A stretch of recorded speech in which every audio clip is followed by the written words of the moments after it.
Japan की थोड़ी बात करते हैं यार। जापान आपकी पर्सनल फेवरेट कंट्री है। एक वहाँ पे होती है पफ फिश, उसके लिए ना आपको स्पेशल लाइसेंस चाहिए उस फिश को बेचने के लिए, क्योंकि आप फिश को बेचोगे ना काट के, जहरीली मछली होती है, तो उस लाइसेंस वाले बंदे को ही पता है इस फिश को कहाँ पे काटना है ताकि इसका जहर निकल जाए। अगर आप ऐसे ही ला के पफ फिश खा लोगे आप मर जाओगे। मैंने जैसे रूम खोला भाई, उस रूम में तो जंजीरें पड़ी हुई, बेड पे जंजीरें हैं, अंदर घुसते एक मशीन लगी हुई है, तो वो मशीन चालू हो गई एकदम से कि अब बटन दबाओ आपके पैसे कट जाएंगे और ये रूम एक्टिवेट हो जाएगा। और उसमें रूल्स लिखे हुए थे इंग्लिश में कि एक बार रूम बंद हो गया तो 4 घंटे से पहले खुलेगा नहीं, कि वो लव होटल है। अब आप उसमें अपनी गर्लफ्रेंड के साथ लोग हो जाओगे, उसमें जंजीरें और ऐसे प्रोग्राम की पूरी प्रोग्राम है फ्रिज वगैरह, कोल्ड ड्रिंक जो भी था, जो उसमें से लोग पैसे कट जाएंगे। बट वो बहुत सीढ़ी सा रूम था भाई। मेरा एक दोस्त 8 साल से रह रहा है, तो उसने बता दिया मेरे को कि यहाँ पे ना लोग, आप इंग्लिश में बात करोगे ना आपको अलग कर देंगे, क्लब्स में एंट्री नहीं है आपकी। वहाँ पे आप कहीं पे भी जाओगे ना, अगर आपको जैपनीज नहीं आती तो मतलब थोड़ी वैसी निगाह से देखते हैं कि ये तो जैपनीज नहीं है, मतलब वही समझते हैं कि आप एलियन हो एक तरह से।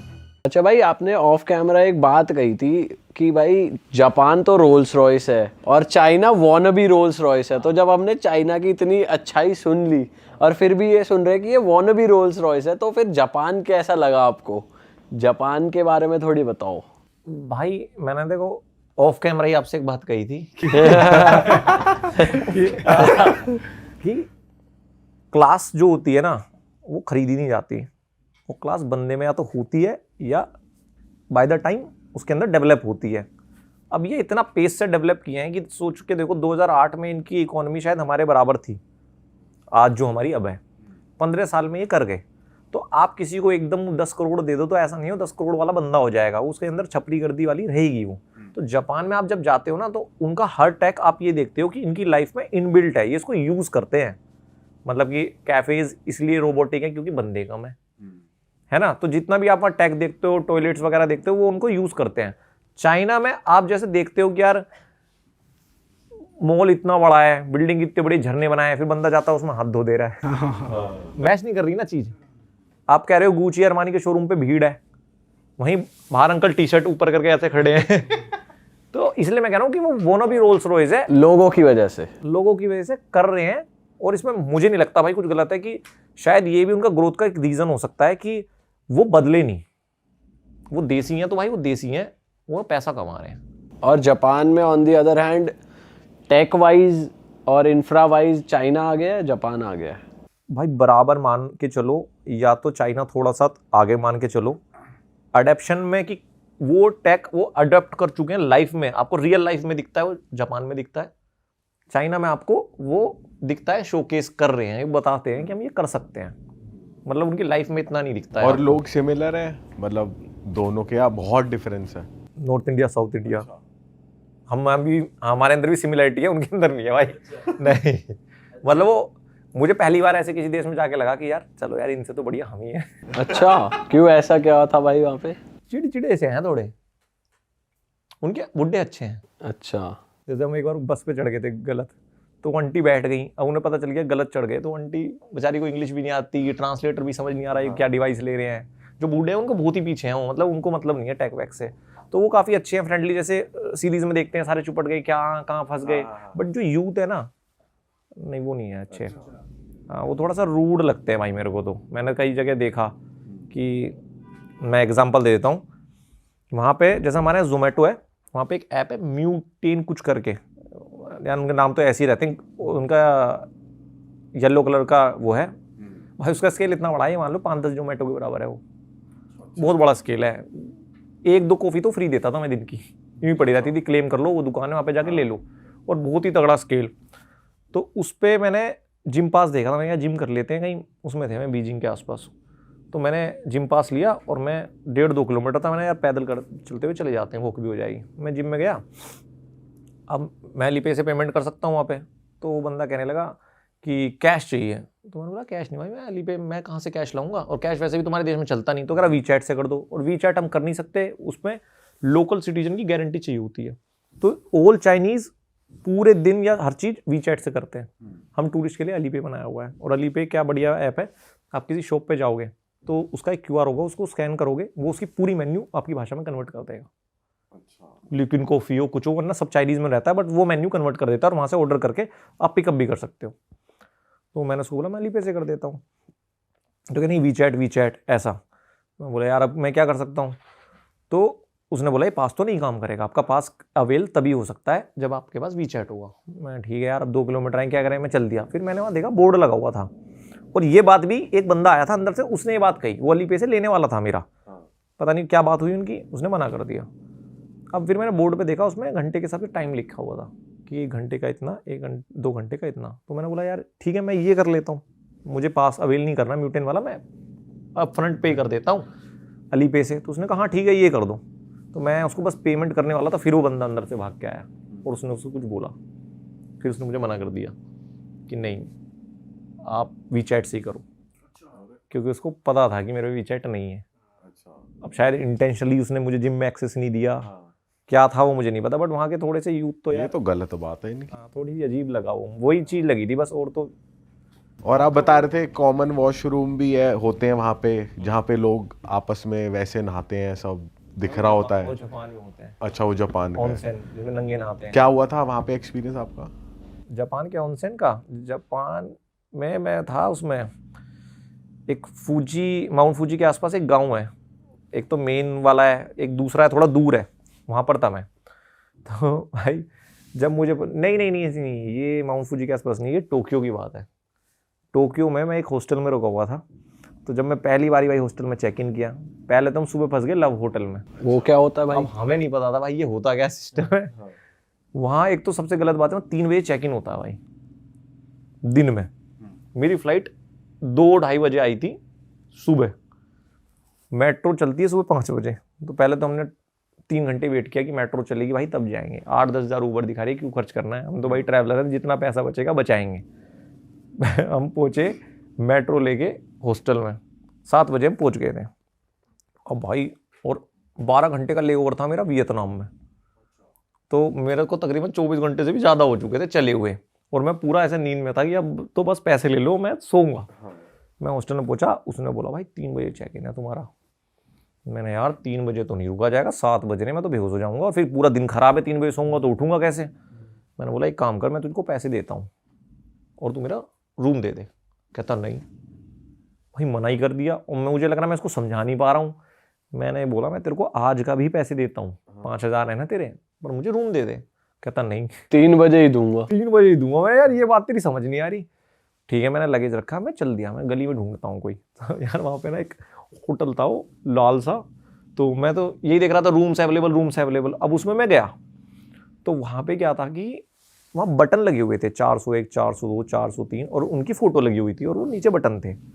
अब मुझे लगा कि यार इन्होंने वो बताए हुए हैं कि रूम ऐसे ऐसे हैं, 402 वाला, उसमें पैसे भी लिखे हुए थे नीचे। ठीक है यार ये कर लेते हैं, ठीक है 4-5 हज़ार का पड़ रहा है, सो जाएंगे अपना। मैं वहाँ चिल्ला रहा हूँ खड़े होकर, कोई नहीं था। मैं कौन है, एनीबडी देयर, कोई नहीं आए। भाई लॉन्ड्री वाला आए, मुझे देख के चला जाए। मैं उसको बोला बुला दे भाई किसी को। थोड़ी देर में बराबर में ही रूम, मेरे गेट था, गेट खोल के बंदा बाहर आ गया। साला मैं इतनी देर से चिल्ला रहा हूँ, तो कहता कुछ पे जाना है। मैंने कहा ये 400 दबा दे। इसने 402 दबाया कि मैंने पैसे करा, यूँ बोलने लगा रूम पे जाओ। ठीक है भाई चलते हैं, हम रूम पे चले गए। मैंने जैसे ही रूम खोला भाई, उस रूम में तो जंजीरें पड़ी हुई है, बेड पे जंजीरें हैं, और मशीन अंदर घुसते ही एक मशीन लगी हुई है। तो वो मशीन चालू हो गई एकदम से कि अब बटन दबाओ आपके पैसे कट जाएंगे और ये रूम एक्टिवेट हो जाएगा। और उस पर रूल्स लिखे हुए थे इंग्लिश में कि एक बार रूम बंद हो गया तो 4 घंटे से पहले खुलेगा नहीं, कि वो लव होटल है। अब आप उसमें अपनी गर्लफ्रेंड के साथ लोग हो जाओगे, उसमें जंजीरें और ऐसे ऐसे प्रोग्राम की पूरी प्रोग्राम व्यवस्था है। प्रोग्राम है। फ्रिज वगैरह, कोल्ड ड्रिंक जो भी था, जिसमें उसमें से लोग हैं, पैसे कट जाएंगे। बट वो बहुत सीढ़ी सा रूम था भाई। भाई यार ये क्या भाई था? ये चटक है भाई। मैंने नहीं, ये मैंने रील्स पे देखा है। हाँ मैंने कदम भी नहीं रखा भाई उसमें। मैंने ये तो सिस्टम की, उसने जब बोला कि गेट नहीं खोलूंगा यार ये पंगा है कुछ। और उसमें लिखा था कि अगर आप गेट खुलवाते एक बटन दबाओगे तो नीचे से खुलेगा। तो एक बार गेट खुलने के भी कुछ पैसे थे, मतलब पेनल्टी थी आप पे। उसका मतलब प्यार का माहौल बना रखा था कि अब अंदर ही रहो। तो जंजीरें थी और क्या क्या था? वो थी हथकड़ी जंजीरें, मतलब हथकड़ी जो होती है वो थी, और सामान पड़े थे इधर उधर, मतलब क्या डंडे वंडे, छड़ी वड़ी पड़ी थी। हाँ। तो पूरा सिस्टम था। भाई मैंने कहा यार ये क्या हो रहा है सुबह सुबह मेरे साथ में। मैं भाग लिया वहां से नीचे। तो मैंने उसको बोला लिफ्ट करा, लिफ्ट भी नहीं चलती, लिफ्ट नीचे से ही ऊपर आ सकती है, और जब आपका टाइम होगा तभी एक्टिवेट होगी। तो वो लॉन्ड्री वाला जबरदस्ती रहो यहाँ। लव होटल का मतलब कंसेप्ट यही होगा। तो लॉन्ड्री वाला एक छोटी सी सीढ़ी से जा रहा था, तो मुझे बोला कि भाई हट भाई मुझे जान दे, मैं चला गया उससे। तो फिर उसके बराबर में एक होटल मैंने लिया भाई, उसने 7,000 का दिया मुझे 5-6 घंटे का। बढ़िया होटल था। मैं भाई सो, टेंशन नहीं, इतनी मड़क नहीं ले सकते, बन गए ट्रैवलर जितना बनना है। सो के उठा मैं, तो भाई मैं नहाने का हिसाब पूछा तो उसने बोला वी हैव ऑनसेन। भाई होता होगा कुछ ऑनसेन बोनसेन। होटल में नहीं थे नहाने वहाने का? होटल में ही जिसमें था। उसने बोला कि आपका जो है लड़कियों का 3rd फ्लोर पे है, लड़कों का 4th फ्लोर पे है, बट हमारे पास ऑनसेन है। रूम में बाथरूम्स नहीं थे? नहीं, रूम में नहीं था, हम हॉस्टल में थे ना। अच्छा। तो ठीक है भाई 4th फ्लोर पे चले जाएंगे लड़कों का। भाई मैं जाके देखा तो ये वॉश बेसिन है और अंदर एक इतना बड़ा रूम है ये, और इसमें नंगे नंगे लौंडे खड़े हैं 5-10। यार ये क्या हिसाब है भाई, पूरे नंगे नहा रहे हैं ये तो सारे। तो फिर मैंने थोड़ा ऑनसेन के बारे में पढ़ा, तो ऑनसेन की इनकी क्या टेक्निक होती है कि सब नंगे नहाते हैं, और ये जापान में बहुत कॉमन चीज़ है। इसका मेन चीज़ क्या है, एक पूल होगा उसमें 40 डिग्री टेम्परेचर पे गर्म पानी होता है, वो आपकी यहाँ तक होता है, तो आपको उसमें बैठना होता है। तो वो कहते हैं कि वो पानी जो है ना आपकी बॉडी की सारी गंदगी निकाल देता है, डिटॉक्स कर देता है। ये हमारे आयुर्वेदा में भी है ये तरीका, वाकई में काम करता है ये। तो भाई ठीक है, बट यार हम नंगे कैसे नहा ले भाई किसी के साथ, और भाई मेरे को बड़ा अजीब लगे। और उन वो लोग बिल्कुल भी हंसी मजाक नहीं, कुछ नहीं, वो स्ट्रेट फेस पे नहा रहे हैं प्रॉपर। ऐसे बराबर से निकल जा रहा भाई मेरे बराबर से, मैं यूँ बच रहा हूँ ये क्या है। तो ठीक है, मैं देख रहा हूँ दिन में कब टाइम मिलेगा मुझे जो मुझे खाली मिल जाए। अब नहाना तो है ही भाई, बाहर निकलना है। तो मैंने देखा 2-4 बार चक्कर काटे उसके, मुझे वो खाली मिल गया कि अब ये 2-3 बजे तक नहा लेंगे, 4 बजे के बाद कौन नहा रहा है। मैं गया भाई, मैं नहाया वाया, कपड़े उपड़े, उसमें बाहर ही है, उसमें इतना बड़ा वो लगा रहता है पोस्टर कि अगर आप इसके अंदर कपड़ों में गए तो आप पे पेनल्टी लगेगी, तो कपड़े में नहीं जा सकते कच्चे बच्चे में। तो भाई मैं चला गया, मैं नहाया वाया, नहा के एकदम से मैं ऑनसेन में कूद गया। तो मैं जैसे यहाँ से गर्म पानी आ रहा था, ऑनसेन ऐसा था, तो मैं थोड़ा ऐसे बैठा था कि कोई आ भी जाए साले को कुछ दिखाए ना। भाई जैसे ही मैं बैठा, भाई ये काला आ गया, लंबा चौड़ा अफ्रीकन। भाई मैंने कहा यार ये क्या बकवास है भाई। अब भाई होगा यार भाई। अब या तो मैंने कहा यार इसके साथ या तो 1-2 और आ जाए, इसके साथ तो यहाँ पे टिका नहीं जाए। अब दिमाग 2 तरीके से चल रहा है। अब मैं बैठा हूँ भाई, और वो आके साला ऐसे, ये भाई बैठा है ना, ऐसे बैठ गया भाई, इस तरफ में, तरफ मुंह करके, हाँ ऐसे ऐसे चौड़े में, ऐसे चौड़े में। मैंने भाई यूं कर लिया, ऐसे घुटने उठने उठा लिए। मैं यूं कर रहा हूँ, तो आकाश भाई ने ये कर लिया। मैं ऐसे बैठा हूँ, मैं ठीक है भाई, ऐसे ऐसे अपना थोड़ा सा विचार वाली पोजीशन में कि बंदा कुछ सोच रहा है, डिस्टर्ब ना कर दे। तो मैं सोचा उठूँ तो साला उठूँ कैसे भाई। तो पानी मेरे तरफ से आ रहा था, तो मैं उससे आई कांटेक्ट भी नहीं कर रहा, क्या डाले तेरे से हेलो करूँ। तो मेरे से बोलता एक्सक्यूज मी ब्रदर, यस। तो कहता वो पानी ना वहाँ से आ रहा है, तो उधर गर्म होगा, why don't you sit here. मैं क्या क्या कह रहा भाई तू। भाई मैं उठा, मैं भाई तेरी नीयत ठीक नहीं लग रही मुझे, मैं तो जा रहा हूँ। मैं तो भाई उठ के भाग गया। फिर उस दिन ना शाम वहाँ पे एक बंदा आया था इंडिया से, पाजी थे हमारे। तो मैंने आते उसको बोला भाई तुझे पता है यहाँ पे नहाने का जुगाड़, नंगा है। कह रहा जी हाँ हम ना जाएंगे नंगे वंगे, हम तो कच्चे में ही जाएंगे। पाजी कच्चे में ही जा रहे हैं नहाने। वो नहीं माना भाई, फाइन भरा उन्होंने। अब पता नहीं पेनल्टी वो लगाई नहीं लगाई भाई, वहाँ तो लगा हुआ था पोस्टर। तो पाजी तो कच्चे बच्चे में हाथ डाल के एकदम बढ़िया से नहा रहे थे। भाई क्रेजी सीन है यार भाई। बट जापान के गांव वाँव और ये सब कैसे है भाई, आपने तो पूरा एक्सप्लोर करा है। भाई जापान के गांव बहुत ही सूदिंग चीज़ है, बहुत ही सूदिंग। पर यह है कि मेरे को अगर चूज करना हो ना कि चाइना या जापान, तो मैं चाइना करूँगा। उसका रीज़न है वो मेरी तरह बदतमीज से हैं थोड़े, मतलब वो हाँ रिलेटेबल लगेंगे यार कि थोड़ा कुछ तो हो रहा है। वो बहुत ही अच्छे हैं यार जापान के, बहुत ही अच्छे हैं। मतलब वो शायद वो शांति थोड़े दिन में बोरियत बन जाए। और वहाँ जैसे आप चाइना में थे तो पीछे टिकटॉक फुल वॉल्यूम चल रहा है, जापान में तो लोग बात करने पे भी ऑफेंड हो जाते हैं। हाँ भाई वो हो जाते हैं, मतलब वहाँ पे तो बहुत ही। उसके म्यूजियम में गया था मैं, हिरोशिमा के, जो नहीं है हिरोशिमा नागासाकी का जो एटम बम फटा था, उसके म्यूजियम में समझने की भाई कैसे कैसे हुआ था उस दिन। ऐसा होता कि पिन भी फेंक दो ना तो आवाज़ आ जाए। मुझे व्लॉग करना, मैं कैमरा लेके खड़ा हूँ, क्या बोलूँ क्या भाई, बोला ही नहीं गया वहाँ पे, क्या बोलता मैं। या तो कोई बोल रहा हो, मैं भाई कैमरा बस बोलते रहो, बाद में वॉइस ओवर कर देंगे। वो बहुत अलग है यार। भाई जापान की ऐसी ऐसी रीलें भी आ रही है कि एक बंदा वाइट सॉक्स पहन के चल रहा है, थोड़ी देर बाद उतारता है कि देखो अब भी वाइट है। एक और आ रही है कि वहाँ डस्टबिन्स नहीं मिलेंगे आपको, पब्लिक में डस्टबिन्स नहीं है, लोग अपने सब साथ ही कैरी करते हैं। तो ऐसा सच में है? डस्टबिन तो भाई नहीं है, और ये मुझे नहीं लगता कोई अच्छी बात है। हाँ यार, ये तो बेकार बात है यार, किसी के पास कुछ irritate हो गया था ट्रैश भाई। अब मान लो हमें नहीं फेंकना है तो मैं कितना फेंक रख लूंगा कॉफी का, तो कुछ अब 7-Eleven रहेगा तो उसके अंदर तो आप डस्टबिन उसी के अंदर है, कॉफी पी के वहीं फेंक सकते हो। अगर कॉफी लेके निकल गए तो आप होटल तक लेके जाओ अपनी, तो ये गलत है। बट हाँ, ये जो है ग्लव्स वाली बात, ये सॉक्स वाली कि ये इतना साफ है, अब वो मुझे ऐसा लगता है एक कई बार आधी ना, गली हो सकती है इतनी साफ। कोई भी नहीं होगी यार इतनी, तो मतलब अगर धूल तो एकदम रहती है सफेद यार। जुराब है फिर वो गंदी तो होंगी। अगर तुम रोड पे चल रहे हो यार, थोड़ा बहुत रोड वहाँ गाड़ियां तो चली गाड़ी नहीं चल रही है, है। बंदे जूते ही पहन रहे हैं, ऐसे थोड़ी है कोई फैदर पहन के घूम रहे हैं। तो वो तो ओवर हो जाता है, मुझे लगता है कई बार सोशल मीडिया एक फ्लो में चला जाता है। भाई वो वाला एक्सपीरियंस कैसा रहा आपका? ग्रेट वॉल ऑफ चाइना गए थे आप? यार वो अच्छा एक्सपीरियंस था, मतलब कि उन्होंने अच्छी हिस्ट्री रही है उनकी उसके पीछे। ऐसा नहीं है कि कुछ भी बना दिया हो, कि वो मुझे ऐसा लगता है ग्रेट वॉल में घूम के आपको पता चलता है बहुत ऑब्सेस्ड हैं अपनी बाउंड्रीज को लेके। चाइनीज जो है, आप ये सोचो ना, इनके खून में है, जैसे पंगे करते रहते हैं बॉर्डर पे। तो 2-3 हज़ार साल पहले इन्होंने बनानी शुरू करी थी और 2000 साल तक बनाई है। तो सोचो कितनी सारी सल्तनत खत्म हो गई, कितने सारे राजा बदल गए, बट ये दीवार बनाते रहे। और ये इतनी बड़ी दीवार है कि दिल्ली से न्यूयॉर्क चले जाओगे। अच्छा, 22,000, दुनिया की सबसे लंबी दीवार है, 22,000 किलोमीटर के आसपास लंबी दीवार है। और जो भी कैदी होते थे, जो मजदूर थे, जो भी कैदी होते थे, उनको भी वहीं भेज दिया जाता था। जो थोड़ा सा पकड़ा गया उसको वहीं भेज दो, चलो वहीं काम पे लगा दो। और जो मरता था उसको वहीं दफना देते थे, क्योंकि कई जगह ऐसी दीवार ऐसी जगह थी कि नीचे जाना या वहाँ जाना बहुत मुश्किल था। तो उन्होंने ये सोचा कि ये तो बड़ा नोबल काम है, तुम तो इतिहास में हो जाओगे, तो उसमें ही दफना के चलो। तो कहते एक आंकड़ा है कि 5 लाख से 10 लाख लोग उसी के अंदर दफन है। बाप रे। किसी को हुआ है वहाँ घोस्टली एक्सपीरियंस? ये तो भाई उनसे पूछना भी बड़ा मुश्किल है और समझना भी बड़ा मुश्किल है। और उनको समझाना मुश्किल है, बोल क्या रहे हैं। समझना भी बड़ा मुश्किल है। हाँ, बट आपने नाइट लाइफ पार्टीज वो सब देखा? क्लब्स देखे वहाँ के? भाई पीते बहुत हैं, बहुत पीते हैं। और नाइट लाइफ क्या पीते हैं? विस्की पीते हैं या पीते हैं ज्यादा? विस्की बियर सब पीते हैं, वो बहुत सस्ती है यार वहाँ पे। मैंने इतनी सस्ती बियर नहीं देखी, मैंने उसमें वो देखा मॉल में कि 22 रुपए की बियर भाई, 22 रुपए की। 22 रुपए की तो बिस्लरी आती है, वो भी 20 की कैन में भी और बोतल में भी। अच्छा जी। हाँ, 22 रुपए की बियर है वहाँ पर। वहाँ पे दिक्कत क्या है ना, कि इन लोगों ने मैन्युफैक्चरिंग भाई बढ़ा दी।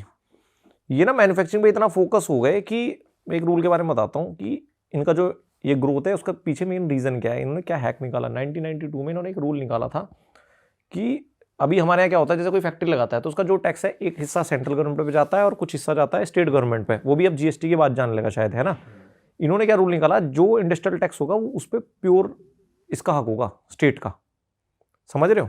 तो अब स्टेटों के बीच में एक होड़ मच गई कि यार मतलब मैं ज़्यादा फैक्ट्री लाऊंगा तो मेरे पे ज़्यादा पैसा होगा और मतलब हम ज़्यादा अमीर होंगे, सेंट्रल से हमारा कोई मतलब नहीं। तो इसलिए वहाँ पर सारे स्टेट जो है ना भाई कंपटीशन में लग गए कि फैक्ट्री लेके आएंगे। तो मान लो आप जैसे पॉडकास्ट कर रहे हो तो आपके पास ही कंपनी आ जाएगी, सरकार आ जाएगी, भाई इस पॉडकास्ट को इंटरनेशनल लेके जाओ ना, स्टूडियो बनाओ ना, बिल्डिंग बनाओ, 1000 आदमी एक्वायर करो, उसको 1000 करोड़ की कंपनी बनाओ। तो एक दौर चाइना में ऐसा है कि उन्होंने पैसा दे दे के कंपनीज ग्रो कराई, क्योंकि इनको ये था कि बंदा जितना बड़ा होगा उतना ज़्यादा हम पे टैक्स आएगा। इसलिए आप क्या देखते हो कि दूसरे देशों के मुकाबले उनके शहरों के जो इंफ्रा है वो सब एक दूसरे को कॉम्पीट करते हैं, क्योंकि वहाँ वाकई में उनके बीच में कॉम्पिटिशन था। इसलिए बीजिंग का जो इंफ्रा है वो सबसे कमजोर है, क्योंकि शेंजन का और तगड़ा, क्योंकि शेंजन की इकोनॉमी सबसे बड़ी, शेंजन में सबसे ज़्यादा टैक है, चेंगदू का वहाँ की अलग इकोनॉमी। तो ये चक्कर था। बट इसमें एक गलती कर गए कि इन्होंने मैन्युफैक्चरिंग तो बढ़ा दी, ये डिमांड नहीं बढ़ा पाए अपने लोगों की। तो उनकी स्पेंडिंग पावर जो है ना वो बहुत कम खर्चा करते हैं चाइनीज़। मतलब लग्जरी तो करते हैं, बट वैसे जो सबसे ज़्यादा सेविंग वाले लोग हैं पूरे दुनिया में चाइनीज़।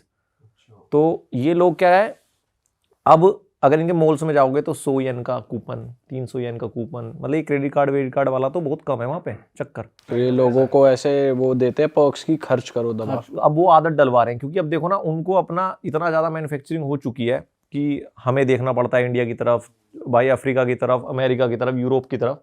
तो अगर उनको देश एक एक करके बाइकआउट और कर रहे हैं तो उनको भी ये समझ में आ रही है कि अपनी ग्रोथ अगर नहीं बढ़ाओगे कंजप्शन तो दिक्कत हो जाएगी। जापान की थोड़ी बात करते हैं यार। जापान आपकी पर्सनल फेवरेट कंट्री है और वहाँ पे मतलब आप बता रहे थे अलग एक दुनिया है, तो उस दुनिया के बारे में हमें कुछ बताओ भाई। जापान एक दुनिया है भाई, वो ना अपने एनिमी वर्ल्ड में जी रहे हैं। Enemy world, anime anime. मैंने एनिमी को ना गलती से अपनी वीडियो में कार्टून कह दिया था, तो वो इतनी गालियां पड़ी थी भाई, मेरे को नहीं पता था अलग अलग, हमारे लिए तो कार्टून है। भाई वैसे तो कार्टून ही है वो। पर एनीमे लवर्स भाई अलग होते हैं वो। तो वहाँ सारे ही एनिमे लवर हैं कि भाई उस हिसाब से ही जीना बहुत है? ज्यादा एनिमे लवर है भाई, बहुत ही ज्यादा। तो जापान की कहानियां भाई मैं आपको बताता हूँ, मतलब वियर्ड वियर्ड चीजें बता देता हूँ, नॉर्मल तो मतलब जाओगे तब पता चलेगा। तो जो वियर्ड वियर्ड कहानियों में से एक है, वहाँ पे जैसे ना पहले ज़माने में कॉमिक बुक स्टोर्स होते थे, तो जाते थे लोग वहाँ पे कॉमिक बुक पढ़ते थे, अपना कॉमिक बुक सेलेक्ट कर लेते थे, अपने कमरे में जाते थे, वहाँ पे ऊपर कमरे रेंट पे मिल जाते हैं, और उस कमरे में 1 घंटा कॉमिक बुक पढ़ ली, 2 घंटा कॉमिक बुक पढ़ ली। तो जैसे जैसे मॉडर्न आता गया, मॉडर्न ज़माना आता गया, तो वहाँ पे सीडीज़ मिलने लग गई, कॉमिक बुक की सीडीज़ मिलने लग गई, ये मिलने लग गया। और मॉडर्न ज़माना हुआ तो वहाँ पे मतलब वल्गर मूवीज़ मिलने लग गई, पूरे का पूरा DVD कैफ़े उस हिसाब से बन गया कि आपको सारी अडल्ट फिल्म्स मिलेंगी। उस कैफ़े के आप अंदर जाओ, मेरा दोस्त मेरे को लेके गया था, उस कैफ़े के अंदर जाओ, आप अपनी DVDs चूज़ कर लो, एक टोकरी आपको दे देंगे, आप DVDs जो भी आपको, मतलब नॉर्मल कैफ़े भी हैं, अडल्ट वाले की बात करो क्योंकि वो अलग है, तो उसमें आप डाल लो अपनी 5-6 DVDs। तो आपको पूछेगा आपको कितने घंटे रूम लेना है, तो आप कहोगे 1 घंटा लेना है, तो ज़्यादा महंगा नहीं है, 500-600 रुपये का है बस। तो आपके ना जैसे बिलिंग काउंटर पे जाकर ना आप उस बंदे की शक्ल देख सकते, ना वो आपकी देख सकता, क्योंकि भाई प्राइवेसी बहुत मेंटेन करता है जापान। जापान का आप आईफोन लेते हो, उसमें फोटो क्लिक करते हो, साइलेंट नहीं होता, जैसे हम साइलेंट करके फोटो खींच लेते हैं ना आईफोन से, जापान में साइलेंट नहीं होएगा आईफोन कभी भी, फोटो की आवाज आएगी आएगी खचक करके जो ताकि कोई रैंडम किसी स्ट्रेंजर ही क्लिक ना करे। क्योंकि वो ऐसा था कि ना लोग क्या करते थे, चलती हुई मेट्रो में जापानीज लड़कियों की जो स्कर्ट होती है उसके नीचे फोन करके ऐसे फोटो खींच लेते थे। ये तो सब चल उसका रहा। हाँ, तो इसलिए उन्होंने कहा भाई आवाज़ आएगी ताकि पता चल जाए अगले बंदे की फोटो खींची है कहीं पे। तो भाई वहाँ पे आपने सीडीज़ वगैरह चूज़ कर ली, आप ऊपर कमरे में जाओ, एक DVD प्लेयर होगा, अपनी CD चलाओ और वहाँ पे जो करना है करो। जो करना है करो, कुछ भी। मतलब वहाँ पे मतलब लड़कियां भी होती हैं? नहीं, मास्टरबेट कर सकते हो आप। लड़कियाँ नहीं होती, अपना काम खुद ही करना पड़ता है। ये तो अलग ही किस्सा है। भाई वहाँ के लोग तन्हाई क्यों है इतनी, वहाँ लोग शादी वादी भी नहीं वो इसीलिए ही चल रहे हैं वो कैफ़े, क्योंकि लोग खुद को एंटरटेन कर रहे हैं, और तन्हा लोग वहाँ पे इसलिए हैं भाई कि ना लड़कियाँ भाव नहीं दे रही, लड़कियाँ बच्चे नहीं करना चाहती, लड़कियाँ शादी नहीं करना चाहती। क्यों, ऐसा क्यों है भाई?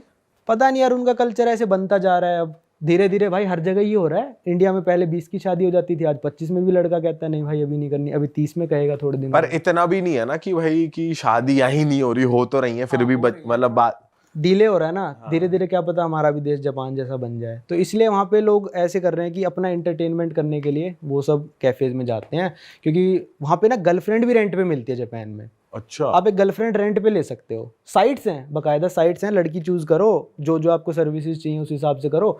सर्विसेज इन द सेंस आपके साथ कैफे में जाएगी, जैसे लोग क्या होते हैं ना वहाँ पे जापानीज जो बिजनेसमैन वगैरह होते हैं अपनी मीटिंग में जाएंगे तो लड़की साथ ले जाते हैं, ऐसे कि दिखाने के लिए, बस कि अगले वाले को दिखाने के लिए, किसी को दिखाना कि ये मेरी गर्लफ्रेंड है, तो बंदा क्या करेगा, गर्लफ्रेंड रेंट पे ले लेगा।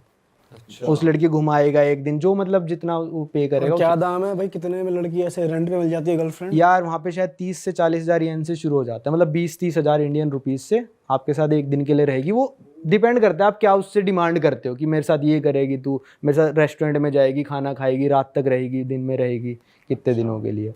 तो वहाँ पे आप नॉर्मल किसी से ऐसे बात नहीं कर सकते? भाई मेरे को तो नहीं लगता आपको कोई भाव देगा वहाँ पे जापान में, बहुत ही मुश्किल है। आपको पहले तो लैंग्वेज आनी चाहिए उनकी, क्योंकि मेरा एक दोस्त 8 साल से रह रहा है, तो उसने बता दिया मेरे को कि यहाँ पे ना लोग, आप इंग्लिश में बात करोगे ना आपको अलग कर देंगे, क्लब्स में एंट्री नहीं है आपकी वहाँ पे। आप कहीं पे भी जाओगे ना, अगर आपको जैपनीज़ नहीं आती तो मतलब थोड़ी वैसी निगाह से देखते हैं कि ये तो जैपनीज़ नहीं है, मतलब वही समझते हैं कि आप एलियन हो एक तरह से। पर लोग बहुत प्यारे हैं, आपसे कोई बदतमीज़ी नहीं करेगा, पर मतलब वो अपने कल्चर को प्रिजर्व करने के लिए, ये जो जैपनीज़ नहीं बोलता हम उसको क्लब में भी एंट्री नहीं देंगे। परमवीर और मेरे को साउथ कोरिया में एंट्री नहीं दी थी क्लब में। हम जब साउथ कोरिया टूरिज्म के साथ घूमने गए थे, हम क्लब में गए, हमने अपना पासपोर्ट दिखाया, कहता नहीं नहीं एंट्री नहीं है, जाओ। अरे साउथ कोरिया में वो भी लोग ऐसे ही हैं, थोड़े मतलब एशिया साइड के, जापान और कोरिया साइड के ऐसे लोग हैं कि आप मतलब थोड़ा डिस्क्रिमिनेट करते हैं। और अगर वहाँ पे जापान में थोड़ी खाने की बात करें तो जैसे खाना तो उधर का अलग ही है, कीड़े मकोड़े पता नहीं क्या क्या खाते हैं वो, तो थोड़ा उसके बारे में बताओ कि। और आप तो वेजिटेरियन हो, आप नॉन नहीं, नॉनवेज खा लेता हूँ भाई, नहीं चल सकता काम बिना नॉनवेज खाए ट्रैवलिंग पे। वहाँ तो चल ही नहीं सकता जापान में स्पेशली, तो कैसा होता है थोड़ा बताओ। भाई वहाँ पे मार्केट लगती है पूरी सी फूड की, जिसमें ऑक्टोपस होता है, सबसे बड़ी मछली किसने पकड़ी उसको प्राइज मिलता है। मैंने छोटे वाला ऑक्टोपस खाया था इतना सा, भाई ऐसा गिलगिला सा लगता है ना बिल्कुल, कि मतलब जैसे ऐसा लगता है कई तो ऑक्टोपस गले में चिपक जाते हैं और कई सफोकेट होकर भी मर जाते हैं बंदे। शिट। क्या है? तो वो खाते, वो जिंदा होते हैं, वो चिपक? कई लोग जिंदा, कई ऑक्टोपस जिंदा होते हैं, कई मरे हुए होते हैं। तो मैंने पहले चेक कर लिया था, साला मरा हुआ है ना। तो वो क्या पकाते नहीं है उसको सही से, या फिर क्या? नहीं यार, कच्चा भी खा लेते हैं, कईयों ऐसा की भी जो फैंटेसी होती है एक तरह से, मतलब कईयों को पसंद होता है जिंदा चीज खानी। बिल्कुल, मतलब आपके सामने रखा होगा ऑक्टोपस, ऐसे निकालेंगे, वो मूव कर रहा होगा वो। हाँ वहीं फ्लोट कर रहा होगा। अरे तेरी। क्रैब्स भी सारे वहीं, क्रैब्स तो बहुत नॉर्मल है वहाँ पे, क्रैब्स वहीं पे फ्लोट करेगा। अपना क्रैब चूज कर लो, हर क्रैब के ऊपर रेट लिखा होता है, ये इतने का क्रैब है, ये इतने का क्रैब है, चूज कर लो, और निकालो। जिंदे ही खाओ उसको, जिंदे को। जिंदा मतलब वो नहीं, वो क्रैब क्या, मार्केट क्रैब आप लेके चले जाओ अपने साथ। एक वहाँ पे होती है पफ फिश, पफ फिश होती है भाई, उसके लिए ना आपको स्पेशल लाइसेंस चाहिए उस फिश को बेचने के लिए, क्योंकि आप फिश को बेचोगे ना काट के, जहरीली मछली होती है, तो उस लाइसेंस वाले बंदे को ही पता है इस फिश को कहाँ पे काटना है ताकि इसका जहर निकल जाए। अगर आप ऐसे ही ला के पफ फिश खा लोगे आप मर जाओगे। अच्छा। वो नहीं होती, मैंने सुना शायद वो वाली होती है पफ फिश, उसको हाथ लगाओ तो फूल जाती है वो। तो उसको खाए क्यों रहे लोग वैसे ही? भाई सब खा रहे हैं वहाँ पे। कैसी फेटिश है लोगों की भाई, क्या जिंदा चीजें खा रहे बट हैं, मेरे से तो बिल्कुल जहरीली चीजें खा रहे हैं, ऐसे तो लोग काफी मरते होंगे फिर वहाँ पे तो। नहीं यार, उनको आदत हो गई। वहां पे वेजिटेरियन नाम का वैसा फूड है ही नहीं कुछ। नहीं, वेजिटेरियन मिल जाएगा, बहुत रेयर है भाई। भाई थाईलैंड में देखा ना हमने, वो बिच्छू लेके डोल रही है और हमारे मुंह के आगे लगाया तोंती बात, ऐसे ला रही है लॉलीपॉप जैसी। हाँ हमें नहीं लेना भाई, हमें और तोंती। एक तो मगरमच्छ घुमा रही थी वहीं ग्रिल कर रही भाई उसकी स्किन पूरी निकाल रखी है, ऊपरी स्किन, और जो भी जैसे पकाते हैं वो, और उसी में से काट के देते हैं वो, पता नहीं क्या अलग ही हिसाब बट है। वहां पे ये अच्छा था कि फ्रूट्स मिल रहे हैं, फ्रूट्स थाईलैंड में, और स्प्रिंग रोल्स मिल जाते थे वेज में, फ्रेंच फ्राइज मिल जाते थे। जापान में यार मुश्किल है बहुत, मतलब मिलना। फ्रूट नहीं खाते वो? नूडल्स वगैरह कुछ भी नहीं है। नूडल्स वगैरह खाएंगे, उसमें थोड़ा सा बीफ डला होगा या चिकन डला होगा। और मैंने सुना कैंडी के नाम पे बहुत बढ़िया बढ़िया चीजें मिलती हैं वहाँ पे, कैंडी के नाम पे मैं कि जैसे कैंडीज वगैरह, चॉकलेट्स वगैरह, और जो चिंगम्स वगैरह होती हैं, जो फास्ट फूड टाइप होता है, कि आप जो पैक्ड होता है बेसिकली, वो इसका बढ़िया नहीं होता है। पता मेरे को बिल्कुल भी। जापानीज लोग क्या करते हैं, ऑफिस से निकलेंगे 7-Eleven में जाएंगे, वहाँ पे रेडी टू ईट फूड पड़ा होता है, उसको गर्म करेंगे, वहीं पे माइक्रोवेव होता है, खा के अपना ऑफिस में वापस। इतना मतलब वो करते फास्ट सीन है। आप कह रहे थे मशीन है वहां के लोग हैं। वहाँ के लोग मशीन है, उनके पास इमोशन नहीं है। वो अपने काम पे जाएंगे, सो जाएंगे, अगले दिन फिर रेडी होके काम पे जाएंगे। वहाँ पे ना जैसे आपका बॉस आपको कुछ समझा रहा है ना, आप कैसे कॉपी होनी चाहिए, जो वो बोल रहा है ना, कुछ भी बोल रहा है, चाहे आपको आता ही हो, आपको नाटक करना है लिखने का, बस ऐसे ही दिखाने के लिए, चाहे लिखो मत, दिखाने के लिए, नाटक करने के लिए लिखते रहो, लिखते रहो, लिखते रहो, ताकि उस बॉस को लगे हाँ भाई कंपनी की तरफ प्रति ये बिल्कुल वफादार बंदा है, ये काम कर रहा है, कुछ ना कुछ कर रहा है। आपका वहाँ काम खत्म हो गया भाई, आपको 10 ईमेल के रिप्लाई देने, आपका वहाँ काम खत्म हो गया मान ले भाई तेरा, ठीक है, तो आपको वहाँ पे झाड़ू उठा के झाड़ू मारनी ऑफिस में, कुछ ना कुछ आपको करते रहना है। ये तो फर्स्ट टाइम सुन रहा हूँ भाई मैं। हाँ, खाली नहीं बैठ सकते। खाली बैठने का मतलब पता है, वो आप बैठ सकते हो, खाली बैठो भाई, आप कोई दिक्कत नहीं है। खाली बैठने का मतलब है कि आप कंपनी की रिस्पेक्ट नहीं कर रहे, कंपनी के पैसे वेस्ट कर रहे हो। आप कुछ भी करो, झाड़ू मारो, दूसरे लोगों को जाके चाय पिला दो, दूसरे लोगों को जाके पानी पिला दो, पर कुछ भी करते रहो तो बॉस देखेगा ना यार ये बड़ा मेहनती बंदा है। हाँ। और बॉस जब तक नहीं गया ऑफिस से, बॉस 8 बजे तक बैठा है, आपका ऑफिस है 6 बजे तक, अगर आप 6 बजे उठ के चले गए तो आप बेवकूफ़ माने जाओगे अच्छा जी। कि आप बेवकूफ़ हो। 6 बजे काम, 7 बजे चले गए चलो ठीक है, पर बॉस से पहले आप जा रहे हो तो बेवकूफ़ हो। अगर आपका ऑफिस 9 बजे स्टार्ट होता है ना, तो 8:30 अगर आप ऑफिस नहीं आए ना, तो मतलब आप कंपनी के प्रति वो लॉयल नहीं हो। और ऐसा सीन भी है जैसे ये तो हो गया, चलो बॉस को रिस्पेक्ट दे रहे हैं, जब वो जाएंगे तभी निकलेंगे। हाँ, ये भी है कि ओवर टाइम काम चलता है, देते हैं, जैसे इंडिया में होता है। ओवर टाइम नहीं देंगे आपको, नहीं देंगे। और वहां पे मैंने सुना है कि एम्प्लॉयज की सहूलियत के लिए बेड बना रखे हैं, जाके सो जाओ। हाँ, जापान में एक है कि अगर आपको मतलब आप सो रहे हो ना, तो आपको कोई डिस्टर्ब नहीं करेगा। हालांकि बॉस आपको उस नज़रों से देखेगा कि भाई ये काम नहीं कर रहा, पर सोना इज लीगल इन जापान, कि आप सो सकते हो, क्योंकि बंदा उसको उसके हिसाब से कि आप थक गए हो तो आप रेस्ट कर रहे हो, पर आपको बॉस देखो गंदी नज़र से देखेगा, फिर आप टॉक्सिक रिलेशनशिप है एक तरीके से। बॉस की चाटो, वहाँ पे कुछ ज़्यादा ही चाटनी वाट। चाटम चटाई है। वहाँ पे लोग बहुत अमीर हैं, ऐसा है क्या? जापान में अच्छी खासी सैलरी है भाई, वहाँ के लोग वेल डू हैं, काफ़ी अच्छी। आमतौर पे एक इंजीनियर कितने कमाता होगा आपके हिसाब से? यार एक इंजीनियर जापान में 3-3.5 लाख महीने के तो कमाता होगा। मेरा एक दोस्त गेम डेवलप, भाई ये साल की लगती है यहाँ पे इंडिया में तो कुछ लोगों की। तो वहाँ पे काम भी उसी हिसाब से बहुत रगड़ के करवाते हैं। जापान में भाई इतना है कि आपके पास टाइम नहीं है ना, आप छाता घर पे भूला है, छोड़ो छाता तो बहुत बड़ी चीज़ होगी, टाई भूला है आप, टाई भी वेंडिंग मशीन में से निकलती है भाई वहाँ पे। अच्छा, जाओ वेंडिंग मशीन में टाई और क्या क्या निकलता है वेंडिंग मशीन? भाई। और सबसे वियर्ड चीज़ जो मैंने आज तक देखी है कि भाई वहाँ पे लड़कियों के अंडरगारमेंट्स निकलते हैं वेंडिंग मशीन में से, यूज्ड लोग लेते हैं, वही तनहा लोग क्या बात कर रहे हो? अंडर गारमेंट्स लेके पता नहीं क्या फीलिंग लेते हैं, वो वेंडिंग मशीन में से निकलते हैं। अडल्ट वेंडिंग मशीन्स होती हैं, वो 18+ होना चाहिए, आपको कार्ड दिखाना पड़ेगा वो लेने के लिए। और लोगों के नंबर निकलते हैं, फ़ोन नंबर। लड़की का ऊपर चेहरा होगा, लड़कों का होगा चेहरा, और उसमें फ़ोन नंबर उस बॉल के अंदर होगा। एक बॉल निकलेगी, उसके अंदर फ़ोन नंबर होगा, आप उसमें फ़ोन कर सकते हो। अगर उसका मन हुआ बात करेगा, नहीं हुआ नहीं करेगा। तो ये भी एक वेंडिंग मशीन है वहाँ पे, लोगों के फ़ोन नंबर। तो ये अंडर गारमेंट्स क्यों निकल रहे हैं वहाँ पे, क्या करते क्या हैं लोग? भाई उनकी फैंटेसीज हैं लोगों की, सूंघ रहे हैं उसे पकड़ के क्या? कर रहे होंगे उनका जो जो मन कर रहा है। बताओ कच्ची सूंघने का कैसा ट्रेंड है जिसने भाई गर्लफ्रेंड नहीं बनाई 25 साल तक। तो कच्ची कोई सूंघेगा गर्लफ्रेंड? हाँ, वो भी बिना धुई कच्ची, बिना धुई। धो देगा तो फिर तो सर्फ ही सूंघ लेगा ना। भाई यार ये क्या, कहाँ पे जा रहे हैं लोग? भाई क्या बताऊं, मेरे को लग रहा है धीरे धीरे हर जगह होने वाला है ये, क्योंकि लोग शादी नहीं करे। अभी इटली में खबर आई कि 3 महीने में पूरे देश में एक भी बच्चा पैदा नहीं हुआ है। बताओ, पूरे देश में यार 6 करोड़ की बड़ी पॉपुलेशन। बात है ये, बहुत बड़ी बात है। ऐसा कैसे कंट्रोल कर रहे हैं भाई अपने आप को? वो शादी लोग? नहीं कर रहे ना वहाँ पे लोग। यूएस में पता है क्या बोलता है एक 50 साल का बूढ़ा, कि अभी तो मैं जवान हूँ, अभी तो मेरी शादी करने की उम्र हुई है। अच्छा वहाँ पे चल रहा है भाई, बड़ा अजीब है यार। सर मुझे ऐसी कोई कंट्री बताओ आपकी 92 कंट्रीज में से जहाँ पे एक बार तो इंसान को जाना ही जाना चाहिए, जो फर्स्ट बेस्ट कंट्री अगर मैं कहूँ तो पहला नाम क्या आता है आपके माइंड में? जापान कहूँगा मैं। एक बार जापान। जापान का, वहाँ से आपको सीखने को कुछ मिलेगा। आपने क्या सीखा वहाँ से? सबसे अच्छी चीज़ जापानीज की क्या है कि वो ईमानदारी है। आप ये जो चीज़ है ना, ये फ़ोन यहाँ छोड़ के चले जाओ, 5 दिन के बाद में आके यहीं से उठा लेना, कोई टच नहीं करेगा इसको। अगर टच भी करेगा तो यहाँ से पुलिस वाला आपको उठा के ले जाके अपने चौकी में रख लेगा। और मेरे साथ एक्सपीरियंस हुआ है सर, मैं प्रॉपर एक्सपीरियंस बताता हूँ। मेरा कैमरा रह गया था जापान में, नागासाकी, जहाँ पे वो एक स्टैच्यू है। मेरा डीएसएलआर था, मैंने छोड़ के ना, और मैं म्यूज़ियम देखने चला गया। 3 घंटे बाद याद आया कि यार फ़ोन तो वो कैमरा तो वहाँ रह गया। तो वहाँ एक बुज़ुर्ग थे, वो यूँ उठा रहे थे सिगरेट के, वो वॉलंटरी काम करते हैं। तो एक बात और बता दूँ, जापान में 60,000 से ज़्यादा लोग जो हैं 100 साल की उम्र के हैं। हमारे यहाँ 100 साल की उम्र के लोग दिखने को नहीं मिलते अब। तो वो उठा रहे थे, मैंने कहा कि कैमरा, कैमरा। जापानीज़ को इंग्लिश नहीं आती, लैंग्वेज बैरियर बहुत बड़ा रहता है। तो ओह! कैमरा, सोनी, हाँ।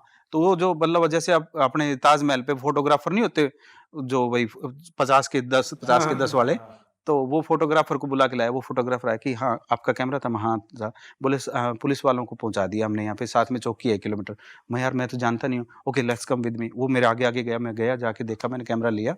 कैमरा लिया तो उन्होंने ना अलमीरा में यूँ पैक कर रखा जैसे कोरियर भेजना हो मेरे घर पे। और वो पैक करा हुआ, और मैंने उनको कहा, उन्होंने साइन करवाए, पासपोर्ट लिया और दे दिया। ठीक है? तो इतनी ईमानदारी है। बढ़िया बात है वहाँ के लोग। रियली कि भाई 5वीं क्लास तक यार वो बच्चों को वो नहीं करते, क्या कहते हैं, किताबें नहीं उठवाते, बस सिर्फ यही चीजें सिखाते हैं, खाना पीना, रहना, लाइफस्टाइल। और नेचर बड़ा प्यारा है उनका, मतलब कुदरत ने जो दिया ना। देखो भूकंप बहुत आते हैं, इसके बावजूद एक और स्टोरी है, स्टोरियां बहुत निकलेंगी यार। तो मैं ना, लास्ट डे था, मेरे को वहां से साउथ कोरिया जाना था, तो मेरी फ्लाइट थी वहां से। तो मैं सुबह किसी भाई के घर पे बैठा, जैसे ये पानी का कप है ना, एकदम भूकंप आया, फड़ फड़ फड़ फड़ फड़, वो शीशे सासे सब गिर गए। मैं भागा बाहर की तरफ, मतलब मैं अकेला ही बाहर खड़ा था, कोई जापानीज बाहर निकला ही नहीं इतने बड़े भूकंप के बाद में। उसके बाद में उन्होंने रेलवे स्टेशन बंद कर दिया, एयरपोर्ट बंद कर दिया भूकंप आने के बाद में, पर एक भी जापानीज बाहर नहीं था घर से, कि उसको इतना खतरा लगा ही नहीं, क्योंकि उनको अपने आप पे कॉन्फिडेंस है कि 8-9 तक का भी अगर भूकंप आ गया तो उनके मकान नहीं गिरेंगे।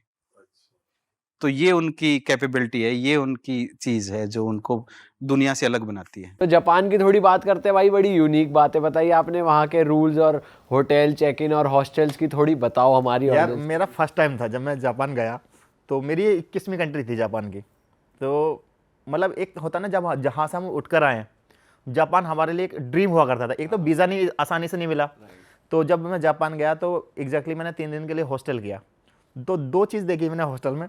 पहली चीज़ तो ये थी कि जब 3 दिन के लिए हॉस्टल किया, सुबह हमें उठना था, तो मतलब यार अब आराम करेंगे, हम रात को पहुँचे थे टोक्यो में। तो 9:52 पे उनका अलार्म शुरू हो गया, उठो उठो उठो उठो उठो, चेकआउट। मतलब चेकआउट क्यों? 3 दिन के लिए किया? मैंने तो 3 दिन का बुक करा है। 3 दिनों का करा है। बोले नहीं, 10 बजे आपको जाना है, लगेज है रहने दो, फिर वापस दोबारा 2 बजे आओगे। अच्छा, हाँ, ये मुझे बहुत अलग लगा, मतलब किसी भी कंट्री में मेरे साथ ऐसा नहीं हुआ। और ऐसा तो सही में कहीं नहीं होता। हाँ, और वो रोबोटिक है। अगर जैसे अभी बहुत सारे लोग जापान जा रहे हैं, आप उनसे पर्सनली पूछोगे तो उन्होंने एक्सपीरियंस किया होगा। तो 10 बजे जाना जाना है। तो आप यकीन मानिए मैं शूज़ पहनने में सब कुछ करने में लेट हो गया और 10:30 पर निकला, तो उन्होंने मुझे येन चलते आई थिंक, और उन्होंने मुझसे पैसे ले लिए। वो मेरा आप ब्लॉग में भी देख सकते हो, उन्होंने मुझसे एक्स्ट्रा पैसे ले लिए उसके, उन्होंने फाइन मार दिया हाँ आप पे। फाइन मार लिया। ये मेरे लिए बहुत यूनिक था। मतलब वो लोग ये कहते हैं कि तुम रूम से निकलो, बेशक लॉबी में बैठ जाओ, हाँ कहीं बैठ जाओ, लेकिन रूम खाली करो। रूम खाली करो और दोपहर 2 बजे आओगे। अब जैसे टोक्यो में जाओगे या ओसाका में जाओगे तो यहाँ पर चेक इन तो 2 बजे होता है। अब रूरल जैसे गांव में चले जाओगे तो कई बार वहाँ 1 बजे मिल जाती है चेकिंग, कई बार 12 बजे मिल जाती है। लेकिन ये हर जगह ये ऑलमोस्ट 90% जहाँ मैं रुका कि आपको 10 बजे चेकआउट करना ही करना है, चाहे आपने 3 दिन के लिए हॉस्टल ले रखा है या 4 दिन के लिए ले ये रखा है। हॉस्टल में है या होटल्स में भी है? यार मैं तो हॉस्टल में ही रुका था क्योंकि मेरा जो एक्सपीरियंस था बजट के हिसाब से, लेकिन हॉस्टल भी वो बहुत एक्सपेंसिव होते हैं। सैटरडे संडे मुझे ध्यान है कि मैंने जब मैं गया था वेडनेसडे था, वेडनेसडे थर्सडे फ्राइडे 3 दिन के लिए कर रखा था, तो मैं करना भूल गया नेक्स्ट आगे 2 दिन के लिए। तो मैंने 2 दिन के लिए जब हाथ वाथ कर रहा था ना मैंने, आप यकीन मानिए रेट आ रहा था 8,000 8,500। सैटरडे संडे उनके रेट ऐसे होते हैं कि 4 स्टार फेल हो जाता है उनके सामने, और कई बार चेक इन नहीं मिल पाती। कई बार ये होता है कि यार आपने फीमेल वाले में कर लिया या मेल में कर लिया, वो हो जाता है ना कई बार जल्दीबाजी में, ये चीज़ होती है वहाँ पर। तो आप डॉर्मेट्री लेते हो या प्राइवेट रूम लेते हो हॉस्टल में भी? मैं नहीं, ज़्यादातर मैं डोमेट्री में रुकता हूँ। एक्चुअली पहले मैं होटल ही यूज़ करता था, बट मैंने समझा यार कि मैं ट्रैवल क्यों कर रहा हूँ, लोगों के लिए आसान करने के लिए और अपना एक्सपीरियंस बताने के लिए। और होता है क्या कि जब आप कल्चर जानना है उसके लिए गैदरिंग का होना ज़रूरी है। तो मुझे हॉस्टल बहुत बेस्ट लगा। मैंने जो जितनी भी पहले ट्रैवल किया, लाइक श्रीलंका किया हो, सिंगापुर किया हो, पहले मैं होटल ही लेता था। तो उसमें क्या था कि आप होटल में रुके और उसके बाद अपने काम में लोगों से मिल नहीं पाए तो मज़ा नहीं आ पाया।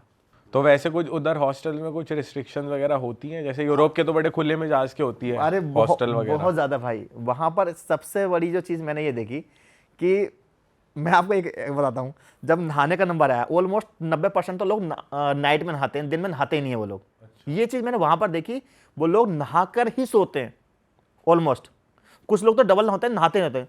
दूसरा, जितने भी हॉस्टल होंगे आपको जगोजी मिलेगा वहाँ, उनका जब टेम्परेचर होता है पानी का वो 40 एटलीस्ट 36-40 होता है। पहले आपको पैर पे पानी डालना पड़ता है, मुझे पैर पर पानी डालना। और उसके बाद सबसे बड़ी ये यूनिक चीज़ है वो ये है कि भाई वो नंगे नहाते हैं बिल्कुल। मतलब हाँ, अब ये मेरे लिए बहुत अलग चीज़ थी। मतलब ये मान के चले पब्लिक प्लेस में तो मैं बाथरूम से बाहर पैंट भी नहीं उतार सकता।